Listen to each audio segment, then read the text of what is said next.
All right, we'll call this meeting to order. First thing is review and approve December 24th, 2024 warrant. Move we approve the December 24th warrant. Seconded. All in favor? Well, we've already signed.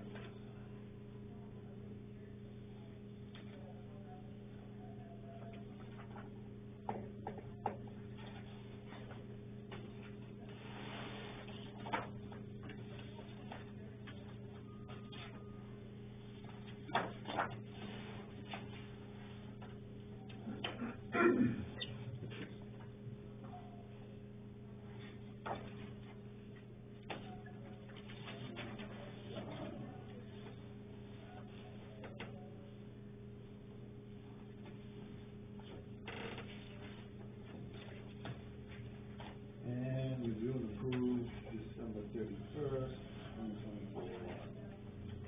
Move we approve the December 31st warrant. Second. All in favor?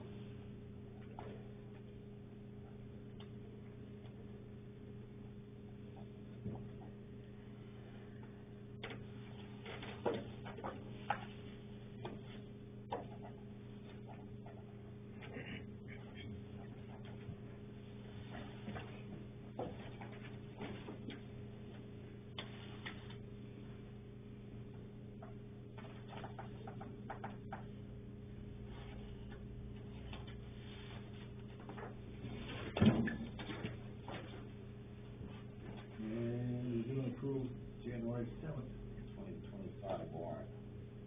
Move we approve that one as well, January 7th. Seconded. All in favor? I know it looked all right. Gotta make it formal. Yep.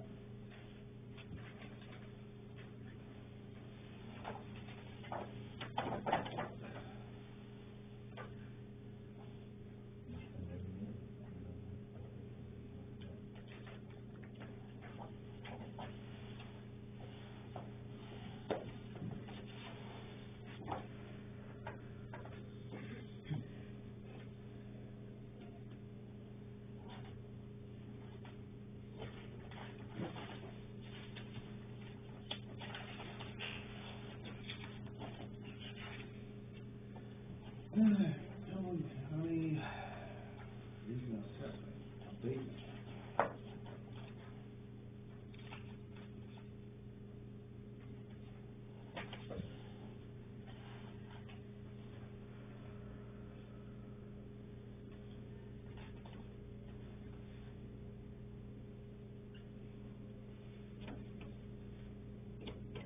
Is that a new one or something we've already talked about? New one.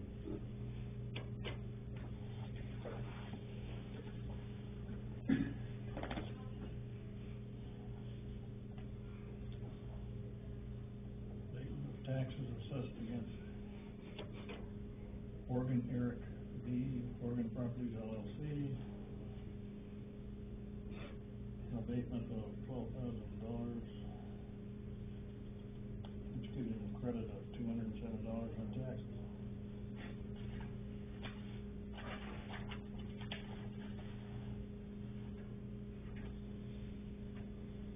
Portion of lot designated as wetland.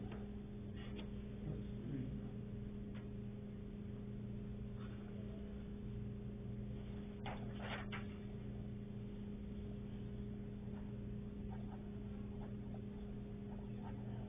More on spot.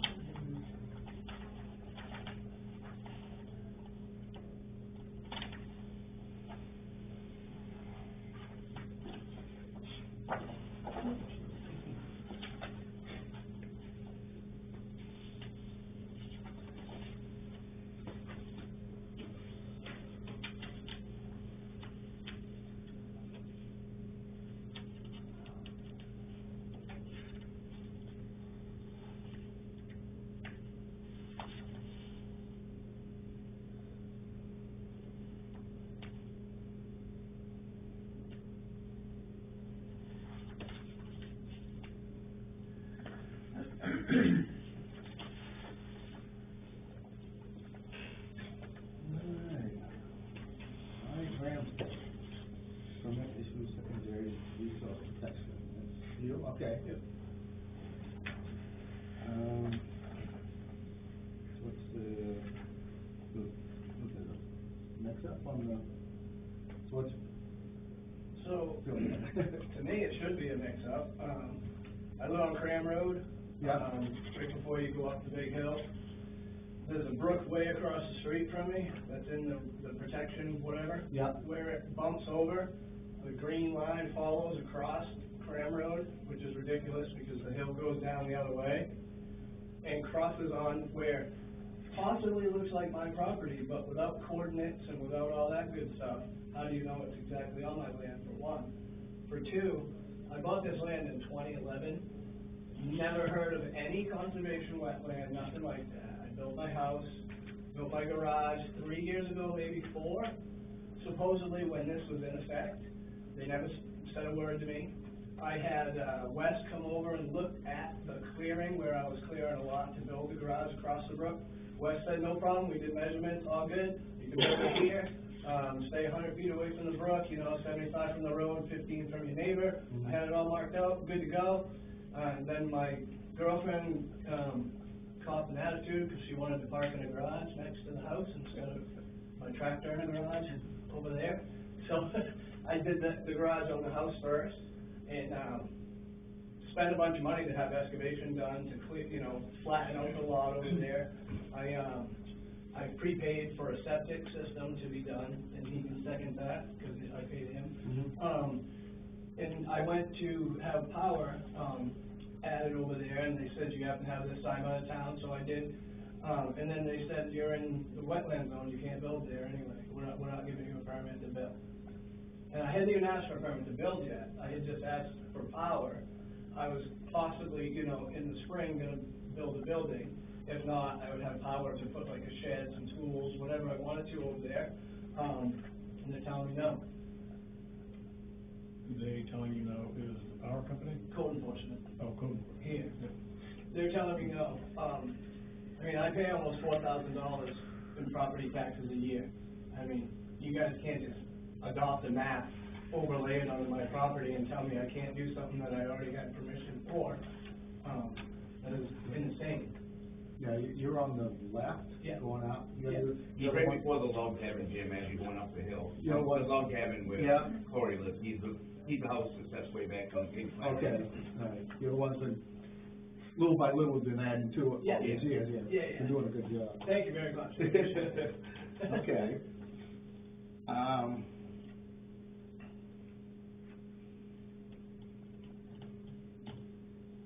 Well, seems like you would be too far away from that brook, things like that. Yeah. The brook's on the opposite side of Cram Road. Opposite side, yeah. And down over quite a ways. They literally built those 2 houses right across the street from me, and that's way closer to the brook. Right. I just don't understand, I just feel like sometimes when I go to do stuff, I get blocked, and it really, Those two are fairly recent, too. Oh, yeah, those were the last couple of years. Yeah. Those were after I built my garage. Yes. So what's happened was that the, map was put out, 2018, I think, 17 or 18 maybe. But nobody really paid much attention to it. And we got a new code enforcement officer who starts to look at it, because he came from an area, I think in Denmark, where that was the issue. They did a lot of work around ponds and near streams and stuff. And so we have a problem that we need to address, because it's not affecting just you. I think there's a lot of people in town.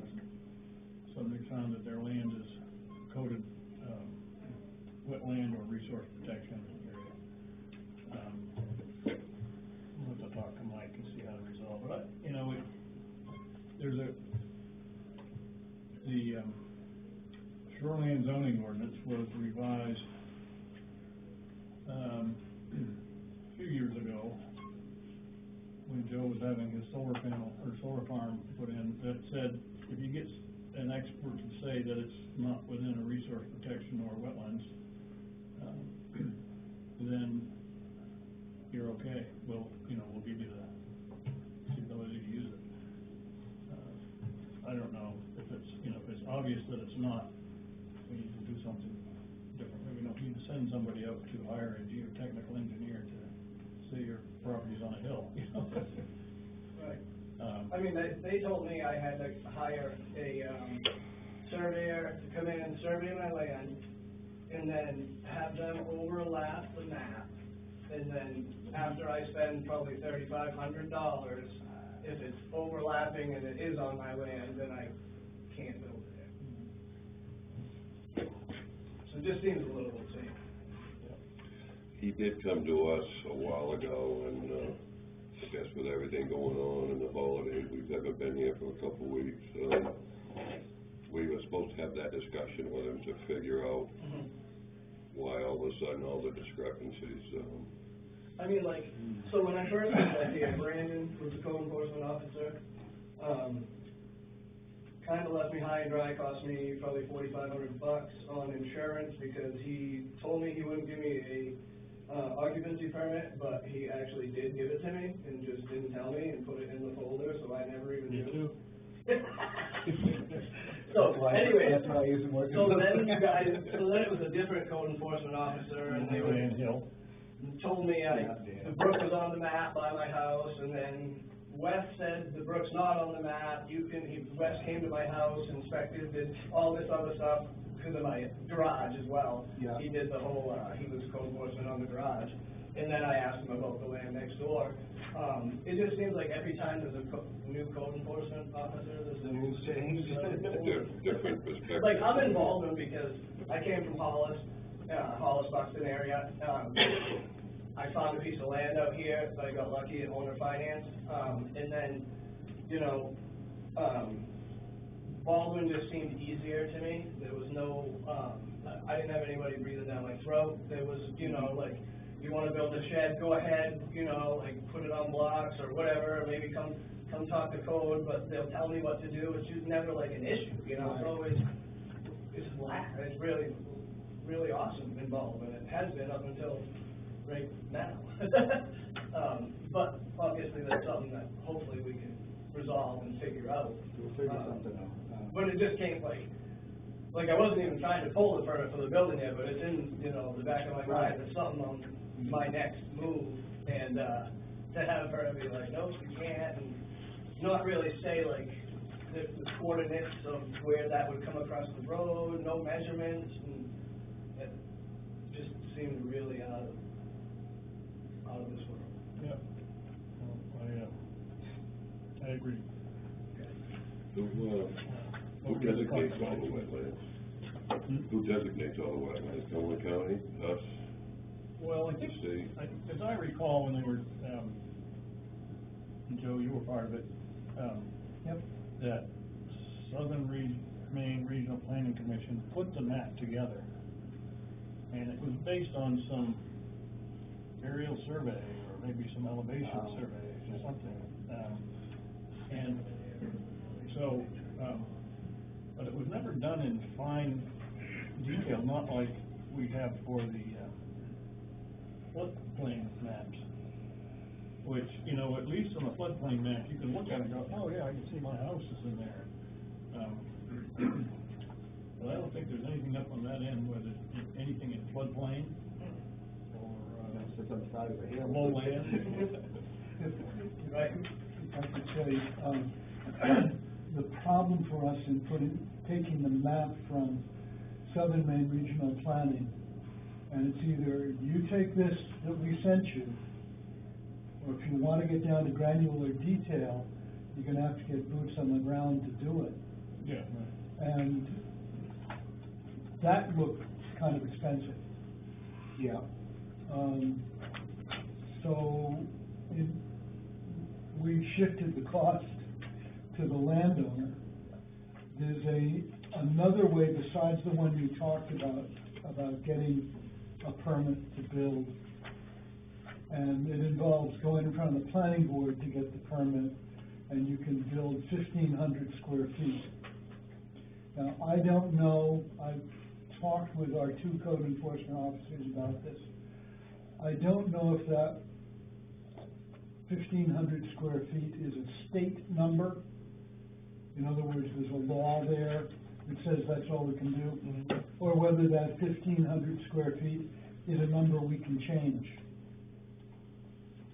You know, if it's a number we can change, then I think we can figure this thing out pretty quickly. You own the land. You know, You're already there. You've already taken possession of the land. You're paying property taxes on it. How can somebody come in and tell you, you can't use that anymore?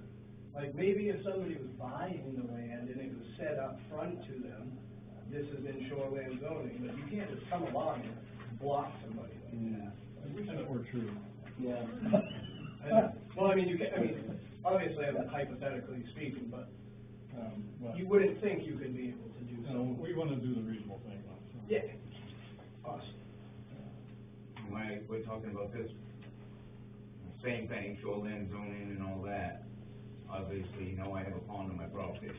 When they took the picture of satellite via, the day they took it in 2018, it shows a diversion ditch going out, it looks like a brook going out of my pond, so really, it looks like it's a brook going out of my pond, which would make it wetland if there was a brook going through it. But it was a diversion ditch that Simon gave me permission to dig a ditch to drain the pond so I could dig it deeper. And the day I dug that ditch, it got a picture, so it looks like a brook on it, so now we got Adam's house, everything in the shoreline zoning. And it's a gravel, it was a gravel pit at the time, I mean, I dug all the gravel out of the pond to get, so it's nothing but gravel.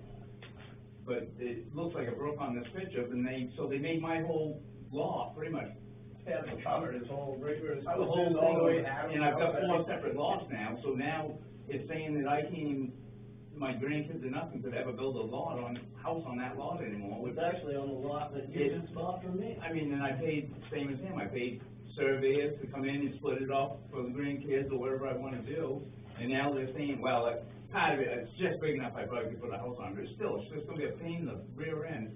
You're gonna tell me a man-made pond, it has no brook going in, no brook going out, is shoreline, in the shoreline wetlands now, and a gravel pit.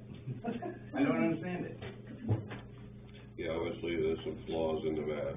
Yeah. They was just probably doing. And I've already got every aerial lot. photograph with a drone and whatever they caught that Well, it's day. not on a satellite, but, I mean, I've Yeah, seen a picture, satellite, either way. but I've already got a building permit, because I was planning on just dubbing around, putting the driveways in and all that for them, just to get ahead for them. Putting septic in, whatever, and I've already got the septic plan, I've already spent another $650 there to get the septic plan. I was planning on doing it whenever I get a chance within the next 2 years, but now they're telling me I mean, by the picture and the lot, I mean, I'd be tweaking, and I've already paid for the permits to the town. So I'm not allowed to do it now with this? Yeah, it was, 'Cause I they're think trying it's a to- big they're- confusion between, They're snapping up. you know, all the entities. and, you know, I mean, if you look at the law, by rights, I know I can still build there, but why, I mean, I know I've been through the DEP and on other lots in Gorham and Buxton, I mean, it's just a big headache, you start getting DEP involved and all that. Falmouth is all small. Falmouth is built and small. Yeah. Right, we're talking about wetlands. Right. Is there any way we can have it changed, or? Sure, there is, yeah. Change the wording and take it to a special town meeting, right? Straightforward. Yeah. It's just a matter of time, because you gotta find out which wording to change and how to change it, so that then when you submit it to the state, because it has to do with wetlands, you gotta submit it to the state. Yeah, we have approval on it, yeah. Right, so it's just, it's a matter of time. I mean, It's just time not is having common to sense, I mean, attend- a town will be able, it's like the one below me, I mean, he done roads and everything else right through the swamp, I mean, he should be in trouble, if anyone's gonna be in trouble, it should be someone that's Yeah. breaking the law, not, I mean, Yeah, he right on built the- in a swamp, Right and on no one's ever swamp. said anything about that. Right on the main road. Yeah. If I'd done that, I'd been in jail and hung. Don't look at me, Joe. Yeah, you're right, I mean, Yeah, I mean, he's going his hand, and no one said a thing, right on the main road. right. People over here are the ones that, need to lead the effort to correct it. I don't know when it'll get corrected, but it will. Yeah. We have started talking about it. Okay, good.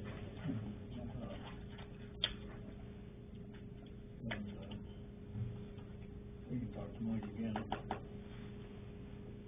When's your contractor gonna start? I build, so You build, so. I don't really have a start date or anything. Like I said, had CMP over there the other day, and I've already leveled it 2 years ago, so it was leveled was good enough for a pad 2 years ago. yeah, so it's ready, but, No, it's I haven't, like, set dates yet. Yeah. I was trying to line it all up because, you know, to build a building, it takes time, so. Yep. Yeah. I'm gonna do it myself. You've been working on it. I kinda wanna. Have you started up with a little shack there? The garage, I had a helper, and we just did that on the weekend. So Yeah. that worked out for the summer, but. Looks good, yeah. All right, yeah, so we'll be working on that. Okay. So, cool. I have to keep checking back with the code enforcement, Jim, on that? Yeah. Dale, or how do I find out? So, even I'm on hold until I. Yeah, like he said, I mean, you can clear your own land without a permit, you can clear, it doesn't matter, you don't need a permit to do that. The what? To clear your land or get lost, you don't need a permit for that. But, No, but nobody wants to do that. No, we want to do it without a Right, chance right. of getting a permit, right, I mean, right. I've already got the permit through the town. I mean, I know- but If I do something, then it. Yeah, I know mean, you're town on or area, who- right. I mean, could come back on me and say, Right. yeah, I mean- you, even though I've got the permit for it. I mean, to me, yours is 100% non-issue, you know, as far as. Mine? There's no brook running down. through Yeah, I'm like there, five, right. half a mile from the. Right, right. River up. Right. And I do sympathize with Ryan here for sure, but we gotta talk to Mike, and like he said, that was one of his biggest things in, the area he come from, Denmark. You know, it's just all water brooks, this and that and the other thing, and the town got in a lot of trouble. So I think he's trying to be cautious. an abundance of caution. Leave your problems back at home, pal.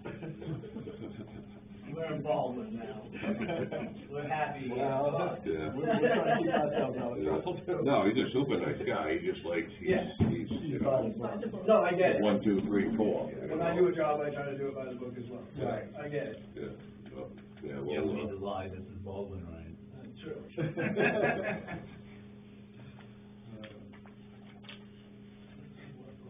All right. What's that? Anything else? Dale, you got anything?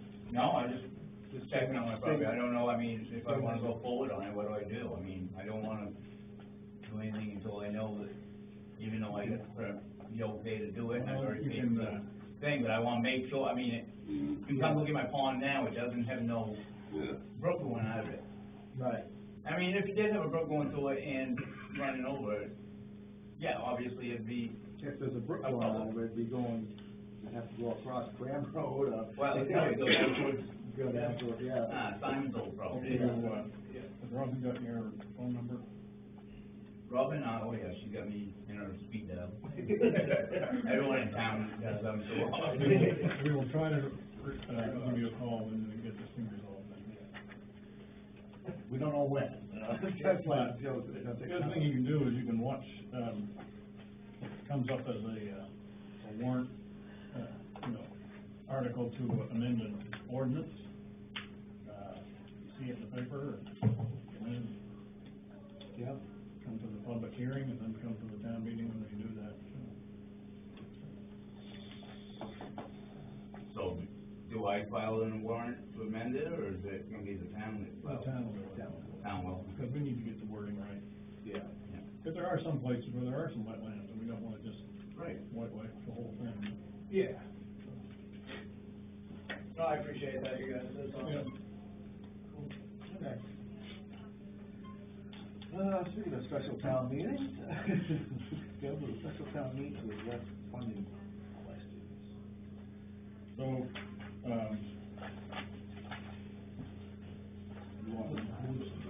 yeah, so we've got a number of things that need to be attended to in terms of the budget for this fiscal year. And the first thing is, funding for, we need to have funding appropriated for the Pigeon Brook culvert replacement.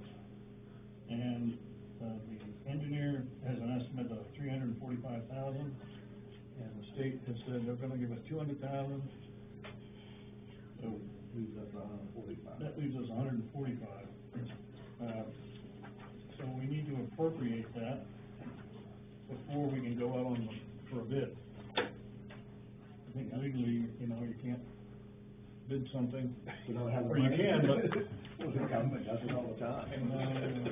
they generally have the money identified in advance. So, that's one thing we need to do, is, get that appropriated, $145,000.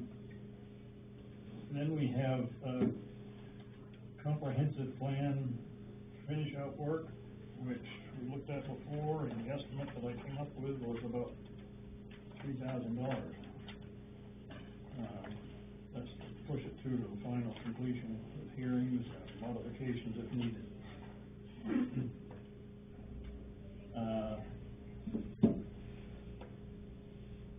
And then, some additional funding required from the planning board to, carry through to the end of the fiscal year.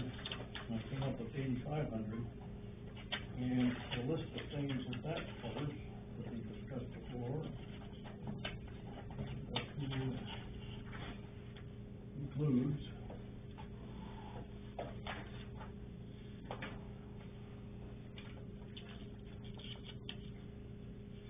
shoreline zoning changes, update the maps, whatever. Any modifications to the growth management ordinance, which we talked about, I'm not sure how to do it, but, admin support for the planning board. And then, pay for the work that was done on the mass gathering ordinance. And all of that came up to about $8,500. Whether we're gonna need it all or not, I don't know, but at least that'll cover you and let you get through it. Number 5, $14,000, estimated to pay for our CEO in training.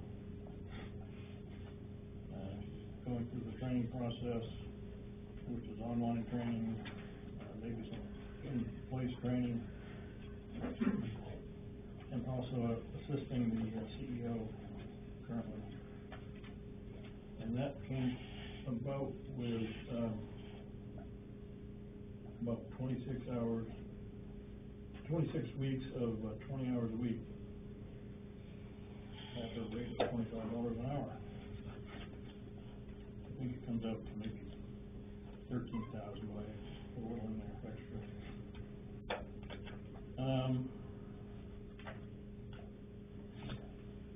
And then the final one, which Chris is interested in, throwing it in there because it's a good opportunity to do it. He wants to change the capital investment program that was approved at last town meeting to allow him to buy an excavator. Doing that at, what, 27.5 something? Yeah. Per year for 5 years, and then a buyout at the end, or at the start of the 6th year. And we do that by not buying what the replacement for the blue 1-ton truck. And, or if we do, we push that out a couple more years to the right. And, you do it without really requiring any more additional funding to the CIP. And you just change what you're gonna spend it on. There may be a little caveat though, is if you look at, next year, the contribution to our annual contribution to the reserve account goes up by $50,000 from what it was this last year. Mhm. See, it's 210, 210, 210, then it drops back down. Be aware of it. When I say no additional funds, it's no additional over what we've already programmed, in the past. So all of this money is, from the undesignated fund balance, or just shifting the money around that's already been, identified.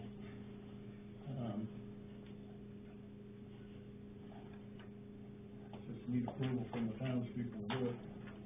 I think we need to appropriate, if it's undesignated fund, then we need to appropriate, in other words, say it's gonna be spent for this purpose. Yeah. Yeah. But we don't need to raise any more money. Just leave with it, yeah. Yeah, so.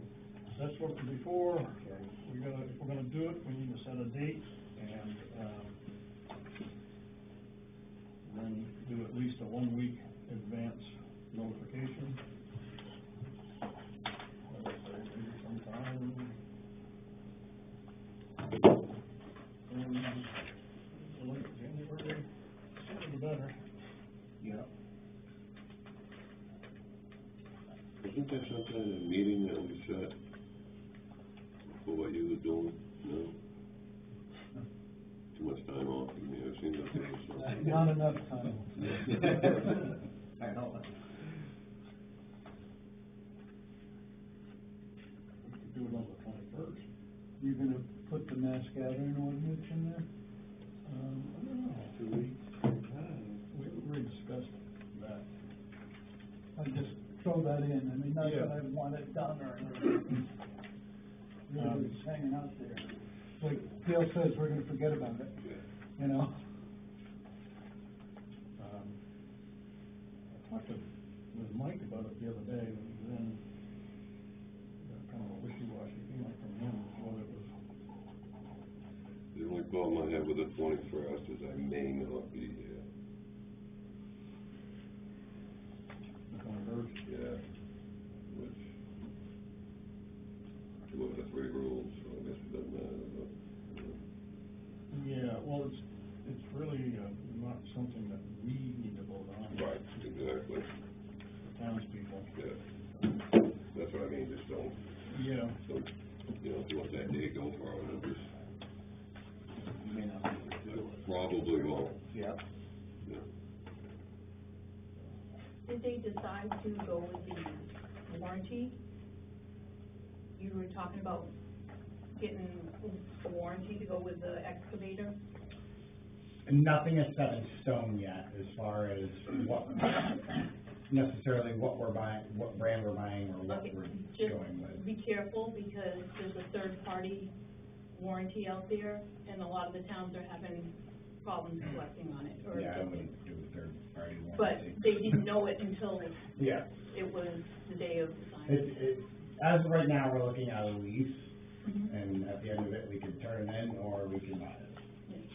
So, and the warranty almost covers the entire time we have the lease. I know, but you So- just wanna make sure it's not a third No, party. it's manufacturer warranty, right through the Yeah. manufacturer, so. Well, the earliest that we could do it conveniently would be the 21st. And that would give us time to get the notice in the paper, and posted. Sounds good to me. I would prefer personally, I prefer the 21st, because, although I'm not sure how big a difference it would make, we would get the thing advertised sooner, but We wanna get, that's what I'm concerned about, is getting that. we wanna get going on the city Yeah. project. They wanted to advertise it already, but we need the money lined up first. So, which either one you wanna do? That seems all right to me. I'd say do it on the 21st, get the ball rolling. All right. Go for the 21st then.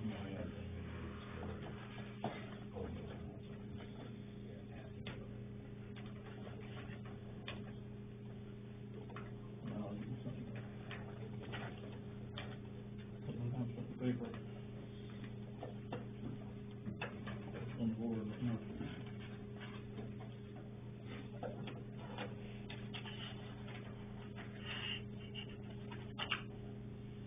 What bridge on Fifty and Brook is looking to be redone? The first one towards Livingston Lumber or the other end?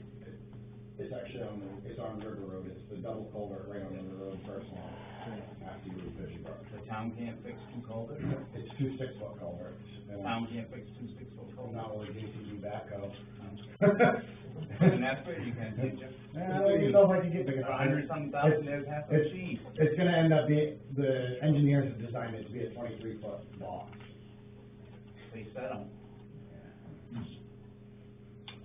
I'll do it for a lot less than 150,000. Take the money and Well, down. Yeah, I it'll- mean, if it'll- the town has all this equipment, why can't the town do it? It'll be out to bid for you, you can bid on it. I'll work for the town, and the town would only have to pay me $400 a week, or whatever you get paid. I mean, That you much? guys get all this nice equipment and you can't fix a box culvert? Nice equipment? Yeah, nice equipment. Brand new road out. Well, and everything. Bend, go. You know, look great at all the, you got some dump trucks. Yeah, what we do, those were good. Okay. All right, state law changes. I sent you those, I'll just go over them real quick. Yeah. The law concerning these solar farms has changed considerably. In the renewable energy exemption, I mean, you can build them, but you're not gonna be exempt. I think it was the 2 megawatt. Originally, if it was under 2 megawatts, you could do a community solar, and you would be exempt on personal property tax. Then I think a year ago, they dropped it down to 1 megawatt, and now it's less than that. So if you have a solar equipment, it's exempt from property taxes if its energy is produced and used on site. So that would be something to put on your roof for your house. Or if the equipment is co-located with a customer or customers that are subscribed to at least 50% of the facility's output. Or the energy equipment produced is transmitted to the electric utility and accounted for using a bill credit mechanism, and the generator had a fully executed interconnection agreement prior to April 1st of last year. So the community solar farms are kind of out the window for the future. So it doesn't really apply to the one up on Steve Estes property, because that's a different type. That's not tax exempt anyway. Right. That's why we went through all the study on this one. Yeah. Next one is about tax liens, which removes the requirement that certain notices in the tax lien foreclosure process reference the Bureau of Consumer Credit Protection, and instead requires a notice of reference sources for assistance, including legal services and all that. We haven't done one recently, but we haven't done a foreclosure notice. Well, I don't know, maybe Deb has done one, but I haven't seen one. But this is getting very tricky, and almost to the point where you wouldn't want to do one. Because if you look on the next page over, which says foreclosure sales, it says when selling a property that has been acquired through tax lien foreclosure process, a municipality must list the property with a licensed real estate agent. And we've done this before, and nothing but aggravation. And return any excess proceeds from the sale to the former owner. The law requires this process. Previously, it only required that if requested by the owner, that it would be mandatory for all sales. The law also adds new notice provisions regarding the sale of foreclosed property and the distribution of excess proceeds, and requires a municipality to send excess proceeds to the state as unclaimed property if they are unable to locate the former owner. In other words, the town gets nothing out of the sale of a foreclosed property, other than maybe your back taxes. But, you know, it used to be you could sell it and make a profit out of it, I guess. Or keep it as Keep it's it. done. Keep it. Yeah. Can you keep it anymore? You can still keep it. Or you just can't sell it? You can't sell it. Yeah. Well, you know, that's something, for all the aggravation you go to do it. Yeah. But the best one is property tax levy limit. The municipal property tax levy limit established in 2005 through public law 2005 has been repealed. So there's one warrant article that we never understand. That we can drop from the warrant. Oh, yeah, okay, yeah. Good thing to do that one, right?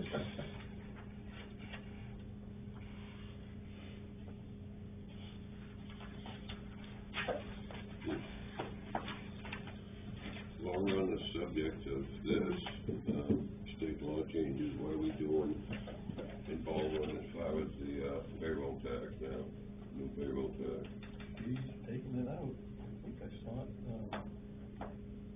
For the pending medical leave, Yeah. yeah. I think she's paying, some of it was in the warrant there. Yeah, Yeah. You know, that big list that I sent you? It's in there, okay, doing what the law requires. yeah. Do we make that 15 employee threshold? So, I don't know. yeah, be close, I guess. Yeah.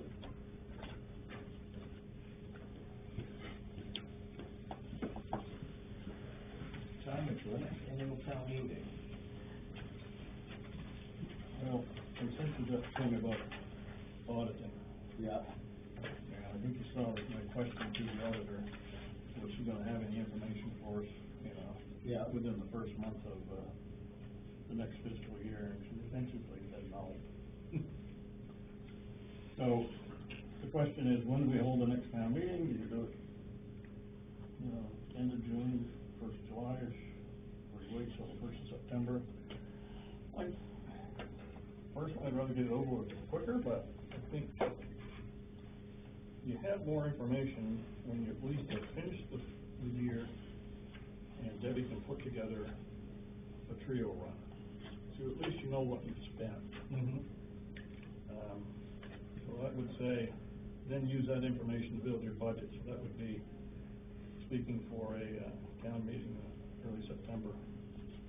That would give you the best information that we're gonna get. Yeah.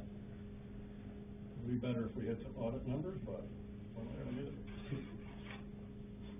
So, in fact, most towns, the article says most towns are lucky to get anything within 6 months. At the end of fiscal year. Some people haven't had them for 2 years. How would you run your household like that, Bob? I run my numbers every week. I believe it, I believe it. Yeah. So, anyway, I don't know. I would say that we Just don't wing it. have to set the date today, but I would say that if we aim for the first, weekend in September, maybe the 6th. Labor Day. Labor Day, sorry. Well, so we could maybe do it, last, so that, no, the 5th. We have to, The 5th, so that's Friday, Saturday? and do we not want it to conflict with Parsons Field that was mentioned? Yeah, well, that's what we need to check is when Parsons Field is, so I don't want to set a date, but there'd be somewhere around that weekend, or the previous weekend. The other issue that you come up with is you start jamming up our Property, property taxes. assessing organization and setting the tax rates and stuff. But it can be done. Rob Sutherland indicated that if we got it done if we got our budget approved really early in September, he'd be able to do what he needs to do. I talked to Deb, she said they could do what they need to do. So, we'll check for Parsons Field and see what their schedule is, and try to deconflict there, see what else might be going on. That's what I would say is the last Saturday would be the 30th of August. Yeah. Because you say the 6th is a holiday? Well, No, the I first think is it's the Labor Day. first, yeah, September first, so the sixth is, the sixth is okay. sixth is okay, first is a holiday. So we can do either one, we'll see what their schedule is. So, Sixth is, August 30th is the week, Labor Day weekend. yeah. So, better day. Yeah.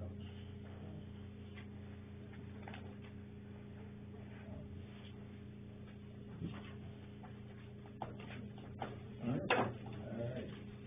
Well, one other thing, I sent you the information about the Edwin Libby property? Yeah, yeah. About 6 months from now, maybe it'll be sold to somebody. Hopefully. It's the same company, I think. It was up here down the Pickenbrook Road? Yeah. Yeah. Good. Alright. I didn't look at the calendar. What's up there? We've got a planning board meeting though for Thursday? Thursday. Do we have to? Senior lunch this week or next week? That? Senior lunch this week or next week? The 15th, I think it is. Next week, Yep. yeah. I've done my calendars over there on the wall, I just need to No, do no. this one over here. Joe, you got anything? Yeah, I just wanted to comment about the, changing around some of the budgeting, special town meeting, January 21. One of the reasons the planning board needs more money is because the people on the planning board who can do the work are old and tired, and we need younger people, and we're therefore going to be paying somebody to do our minutes. I did them I was secretary for 10 years. Yeah. And, I'm not doing that again. You know, and there's a certain amount of feeling on the planning board like that, and there's a certain amount of, discouragement that whenever you guys, not whenever, there are one or two exceptions, but usually you're getting people over 70 coming in to talk to you, and I just wanna emphasize again, we need younger people volunteering, and it's like, you gotta think recruiting year-round, not just when you got a position open. Right. You know? And on the deputy CEO, she tells me that she thinks she can do some of the work that has been done by Southern Maine Regional Planning and Development. So it could be saves us a little money. Oh, okay. You know, you spend it one place, but you're saving it in another. Well, the money that we approve, doesn't necessarily mean it's gonna get spent, it just means that,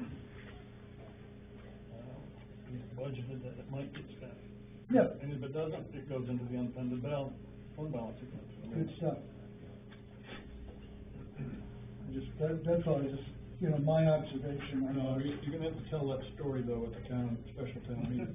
Yeah, I didn't, yeah. No, it ain't like it used to be, people volunteer to do it, and get paid for it now. Well, it's the same story as why we have a deputy, Yeah. CEO. Yep. Because our primary is Yep. getting old, Yeah. like all of us. I mean, wonderful to have Mariella come on board, the planning board, but, we need Mariella to be one of the oldest people there, not one of the youngest. Yeah, I'm getting there. You're never gonna catch up with me, No, Mariella. no, that would never happen. Yeah, yeah. Well, we've all got to be thinking recruiting all the time, so that when the vacancy comes, we got somebody to plug in, Yeah, you know? we should get a plan in place. I mean, preferably under 50, Yeah. so they're there a good long time, Well, like you said before, graduate from soccer team, Yep. local. Yep, exactly. So that's my lecture for the night, thank you. Kathy? Oh, we're doing okay, we're getting down the year-end numbers and seeing how we're doing and Yeah. trying to figure out what to do with this air handler. If the company doesn't wanna fix it properly, they don't wanna replace it, they don't wanna answer my phone calls. You know, it's a hard answer for them, I understand that, but you gotta do something other than what's going on right now. It's been out of commission for a year, Oh, yeah. Yeah. and we're paying for their service calls in advance. So, it's a bit of a problem. Other than that, things are going okay, numbers are up, books are out, we're lots of donations, story hour, rug hookers, we're doing more craft stuff on Saturdays, so it's good, Yep. good attention. You do know that we, on the auxiliary, we're doing the potluck thing next, Yes. Next Monday. Yeah. Yep. You can bring Joe too if you like. As long as you bring the gifts with you, we're doing There you go. the gift swap too. We're doing a Yankee gift swap? Yeah. Yeah. Oh, okay. Oh, yeah. That's good. Yeah. We were gonna do it, last In week. December. Yeah, because But, storm. yeah, storm took it right out. Yeah. No, I'm good, thanks. Barry, you got anything? No, I don't, thank you for asking me. Okay. You can go, you've got quite a bit, you can come back to me if you like, so. Okay. Mariella? If people out here, if they don't go. I just have a question for you. Sure. The tanker that you wanna add to, not the tanker, but you want to put more of a tanker, a tank on one of the forestry trucks? We are upgrading a forestry truck, yeah. Yeah, Yep. okay. They tried to do that before, they even went through engineers, Mhm. and it was not, the engineer said that the truck would not handle it, Okay, and I was just wondering if you had looked into that. of course, absolutely. Yeah, we have an engineering plan that actually is, being completed as we speak, through, Because I know they went. So actually, we were very fortunate to have the help of, Sam from Cornish Fire Department, who is like an expert in this field, and, has designed many forestry and brush trucks in our area, which is a really limited resource actually in our area right now. It's pretty much, as you head east of here, the only one that exists is the Animal in Standish. And as we do see an increase in forest fires every year, it's imperative that we maintain our brush program and have more formidable trucks. So I had Sam come and, do a lot of measurements and designs with Captain C. Thorne. It's kind of more his project. But I just approved their last measurements, and I went to engineering at a plastic tank company that works with these vehicles on a frequent basis. It'll go through an engineering process. Once that engineering process is completed, they'll have a final design for the tank. The tank will then be constructed, manufactured, and delivered to us, and And have you over at looked Cornish. Have you looked at the manuals Manuals for what? for the truck? Yeah, absolutely, these are at Okay, these are at a because the truck, professional engineers company, I don't the need to look at the the manual manual. says that it will not support 800 gallons. Okay, you can speak, you're more than welcome to speak with the engineer that, has a degree and gets paid to do this for a living, but, And I know they went through this before, Mhm. and it was turned down. okay, I am Because unaware of that, and as of right now, And Steve everything is in our aware of engineering, it, Steve is aware of it. everything in our engineering process looks wonderful so far, and if I hear any bad news and we need to make any revisions, we'll do that. Yeah, I hope it passes like it should. Oh, me too, we can really use it. Okay. I'm all set. What's that? Chris? I think I'm good. That's good. Dale, you got anything else? I'm all set. I'm all set. too, All yeah. set? Chad? I think I'm all set. You all set? Except for the fence down at the beach. Yeah. Oh, Chris, did you put that rock back in place? No, not yet. Not yet, okay. Yeah, do it. It's not the road. But you guys might save up some when you hit it. If I hit that rock, then we've got bigger issues. I mean, someone did hit it, but Pushed it towards the fence board, didn't it? it kind of pulled it out and went down a little bit. The guy come right off Sam Pond and never stopped, and just went straight, and it was icy, and I saw the truck sitting there when I went through and sanded, and I was like, okay. He didn't call anybody. They were out there with a hammer and 3 guys, and by the time I turned around and come back, they were gone. So you don't know who it was? I don't have a clue, didn't recognize it. They had 3 vehicles down there, and when I come back, the truck was gone, and I said, okay. It's a brand new fence, so Yeah.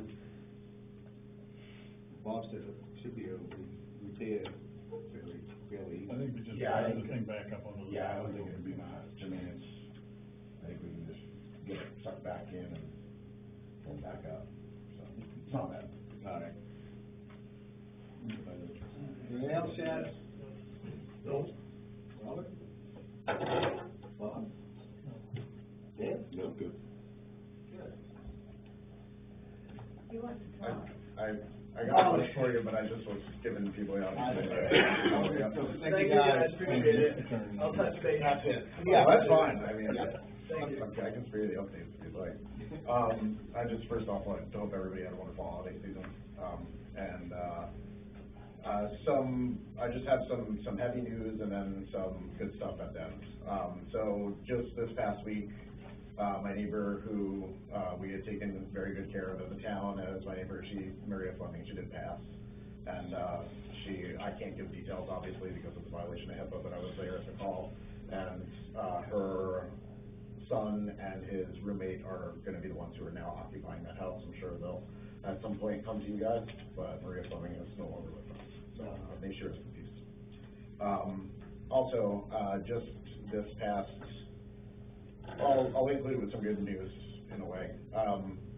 Baldwin Fire Department has reached a record for the call volume again this year, 166 emergency responses this year, which is significant. I think we did 158 last year, so, it's a pretty consistent trend over the last 3 years, so at least anywhere from 5 to 12 call increase annually.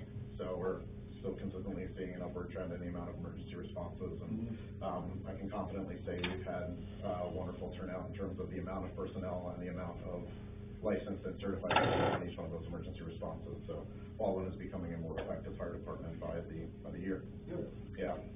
Is that all, are they all in-town calls? No, those are mutual aid responses and in-town calls, Yeah. just as an absolute total. Okay.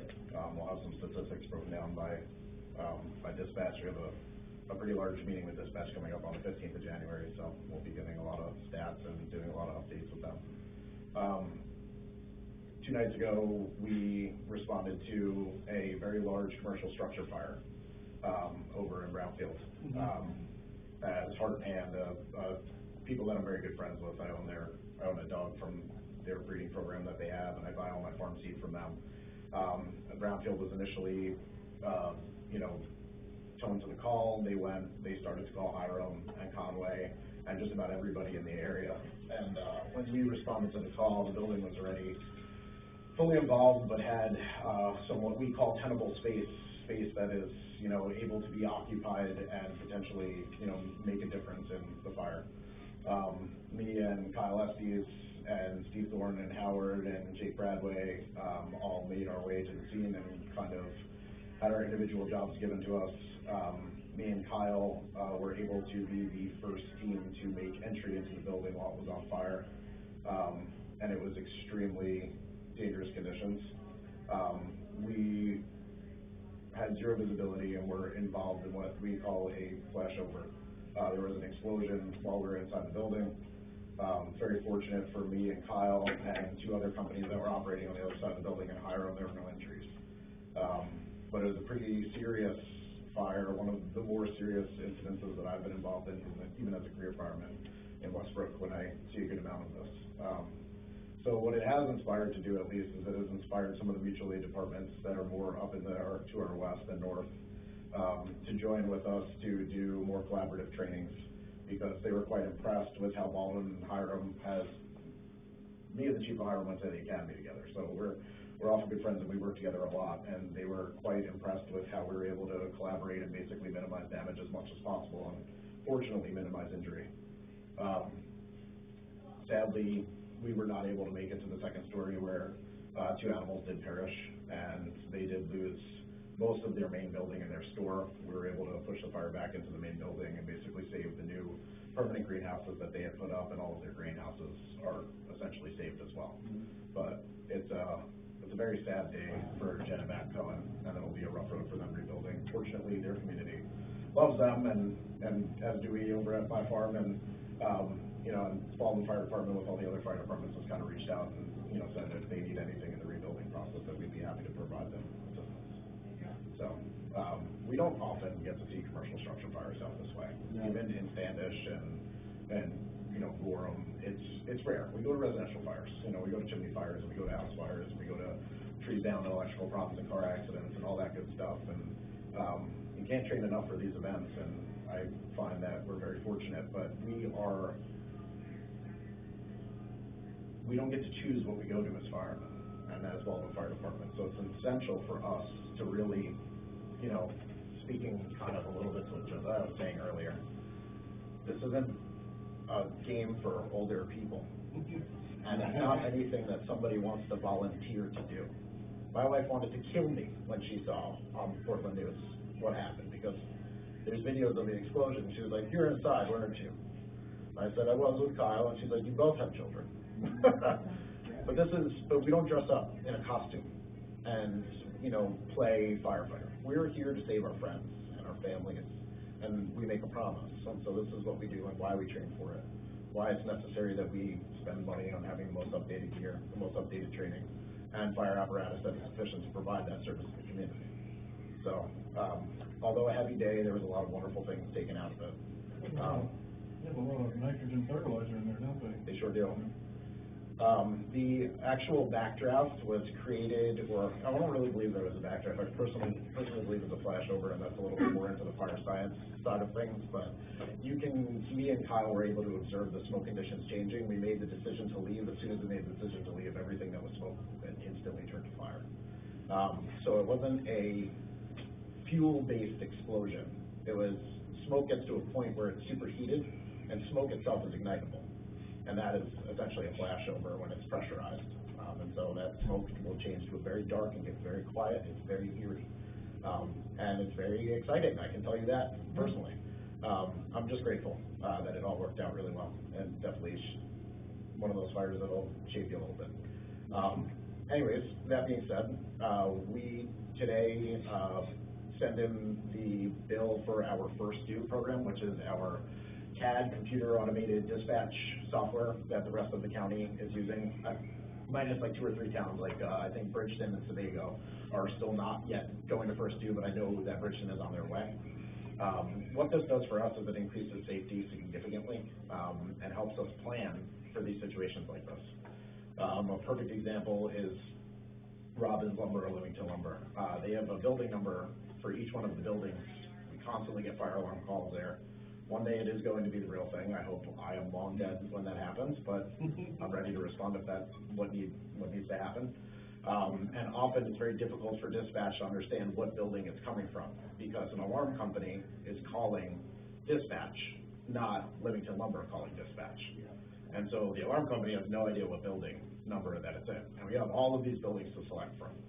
So it can really delay a very important response and potentially cause a situation like what happened at Heart and Hand. The only reason that Heart and Hand burned completely to the ground really was a delayed response. So, you know, and I'm not blaming anybody specifically, but, you know, you have to, when you go to a big building, you gotta, yeah, he's not here. A minute. He's coming? Who? In a minute. Okay. What? Is Tom coming? No. Would you like to be here for nothing? Oh, No, I thought it was too. I didn't ask him. Oh. We just wanted us. Oh, I thought he was coming. No. Oh, so I still gotta be here? Yeah. You're all set. I guess I'm all set too. We'll get the car off. No, I can. You got it. Just keep that folder. Oh, do I need to fold it? Not now, he's not here. I think we gotta have information. So you want to fold it? Yeah. All right. So our First Due will hopefully start the implementation. It's anywhere from a 1 to 3 month implementation process, but it'll basically taking the place of what we use now, which is I Am Responding. And what it will do for us is it will allow us to go to Livington Lumber on our phones and on our tablets and be able to number each one of the buildings, where all the hydrants are, what their distance from each building is, how much those hydrants flow at any given day or any given time. And that's shareable with all of the other departments that share this program. So when Standish comes to serve us, they will even know what building number, where their nearest hydrant is, how long their array is, all of the essential information in order to make these responses significantly more effective. And hopefully prevent situations like heart and hand, so. So we're excited for it, we're looking forward to it, and, it's been a long time coming. Yeah, yeah. So, go ahead. Did Chris tell you we're putting a hydrant in at the, Oh, yeah, I found out today, I was very happy about it. I said, make sure the strainer goes right in the middle of the stream, not the edge. We're there digging it out every couple of years. No, you thought of that, I thought it was good. Right, oh, it's excellent. Yeah. I'm very happy to hear it. It just does better for us and will do better for our future ISO scores, and that's good. Other than that, just to follow up, so the 15th, we have a large meeting with dispatch. Part of that is discussing our integration with First Due. It'll be a lot of teamwork between us and them in order to get our First Due live. The good thing is that they've done it with a bunch of towns already, so we're, I don't know, the 8th or 10th time that they've done it, so it should go pretty smoothly. They're experienced, we're the newbies. We'll also just be breaking Baldwin's fire districts up into 5 districts instead of the original 3 that have existed forever.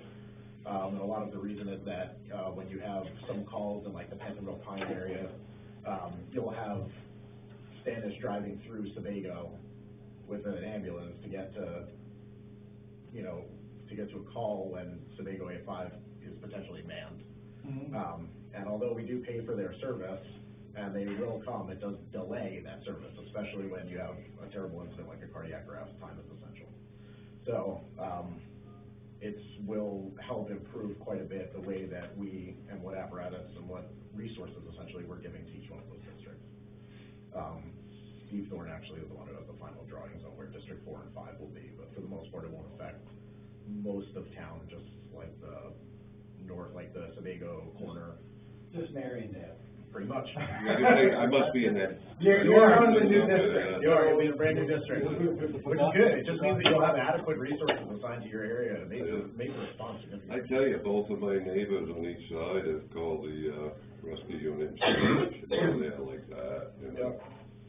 So kudos to them. That is the beauty of having an on-duty fire department. Yeah, 100%. Yeah, Standish has been excellent to us, and they do it for a phenomenal price. I don't know how Robbie is able to pull it off every year, but I give him a lot of credit. Yeah, we're very lucky to have them.